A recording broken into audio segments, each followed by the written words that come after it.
get done with this, I want you to tell me what you think of all this. I want to see some comments from this. This is regarding Project 2025, 2026, and Project Esther. These projects represent a push for radical institutional restructuring, often linked by critics to the Dark Enlightenment movement. That's a neo-reactionary or NRX movement. This ideology rejects democracy in favor of hierarchy with CEO-led authoritarianism to dismantle what it calls the cathedral.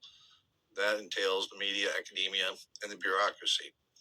Project 2025 is a massive blueprint, policy blueprint by the Heritage Foundation to centralize executive power, dismantle the administrative state, and fire thousands of federal employees to replace them with political loyalists.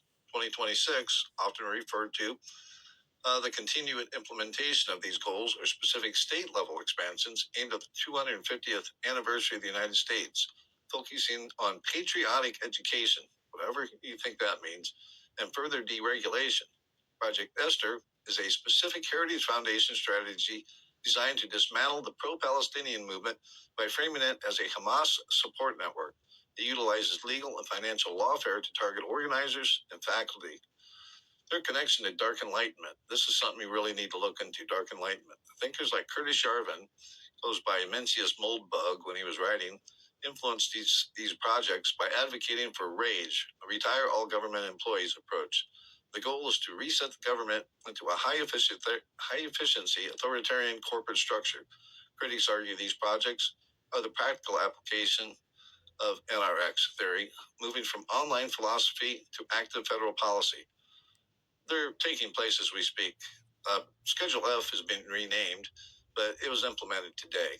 Go through and look this up. This is something you guys need to be aware of because it's going to affect you, and it's going to affect the future of politics, and even if we have a democracy in this country. You need to look into it. Well, on another episode of Making America Garbage Again, Project Esther is in full effect. Project Esther is in full effect. By 2026, by the end of 2026, Project Esther will be in full effect. They trying to make the whole country a Christian country, like to the point where if you go against Christianity, it's gonna be like back in the day. You know how back in the day when what they did to Yahawah when he was going against them, when he was going against the churches, they unalived him, they hung him. They trying to bring back authoritarianism to the point where Trump don't have to step down. And them bombing Nigeria on Christmas Eve, that should let you know, like, Project Esther is in full effect. They trying to, we are in a dictatorship already. Passed the big, beautiful bill, cutting billions of dollars of SNAP benefits, billions of dollars of Medicaid for the elderly. And they sending $40 billion to Argentina, and they funding genocides with Israel. And they like they fucking over America, man. Like, y'all don't see what's going on, man. And then y'all, I'd rather my taxpayer dollars do this and do that. So you would rather your taxpayer dollars form a $50 billion ballroom that your ass should never see? Other than feed the elderly and the women and children, like, are y'all cool? Are y'all cool? Y'all are programmed. Y'all are programmed. They getting y'all exactly how they want y'all. And Project Esther is in full. You thought Project 2025 was scary, but you haven't heard about Project Esther yet, have you? Well, we've all been distracted worrying about Project 2025 and looking at statistics to see how much of it has actually come to fruition at this point. Back in October of 2024, the Heritage Foundation submitted Project Esther, and I'm telling you, it's 1,000 times worse than Project 2025 could ever dream of. Project 2025 is just the beginning of this manifesto. And making a comparison, The Handmaid's Tale, that was the first book. The 6 seasons we watched, that was the first book. There are others. Just like Project 2025 was the prologue to what's about to happen with Project Esther. Reading Project 2025, it spoke very clearly about eradicating all religions from the United States. There will only be one God and one Bible, and it will be forced upon you. It is forced practice of religion. You will not be allowed to speak of any other God. You will not be allowed to read any material outside of that Bible. And if you try to practice anything outside of what you are forced to practice, they will imprison you and put you to death. Project Esther also speaks about surveillance. They want us having something inside of our bodies that is implanted, where the government knows our whereabouts, knows our medical history, our heart rate, our sugar, everything on a 24/7 basis. It talks about suppression, ladies. It talks about the fact that we are no longer considered people.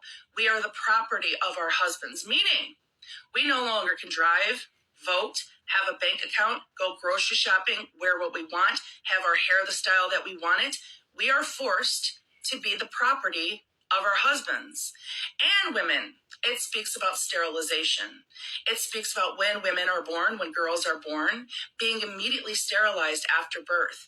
And when you become of age to have a baby, they will grow said baby in a lab and implant it in you so that they can have the white male child that they want for this Project Esther to come to fruition. According to Project Esther, there is no more LGBTQI+. It's gone. It's eradicated because there are no more lesbian and gay people in the United States. That's right. If you're male and you're gay, you have an opportunity to become straight. And if you choose not to become straight, then you will be put to death immediately. And women, they don't really give a fuck if you're a lesbian or not because you still have a working womb. So you'll be forced to marry a man anyway, and oh well, just deal with it. Project Esther isn't just a legislative plan. It's a theological plan as well, with roots in dominionism. And if you don't know what that means, it means having control over all living things, human beings, plants, animals. It means that as a man, you control everything like a god. It states very clearly in Project Esther that it has been written to replace the Constitution of the United States with biblical law. That is the whole purpose of Project Esther.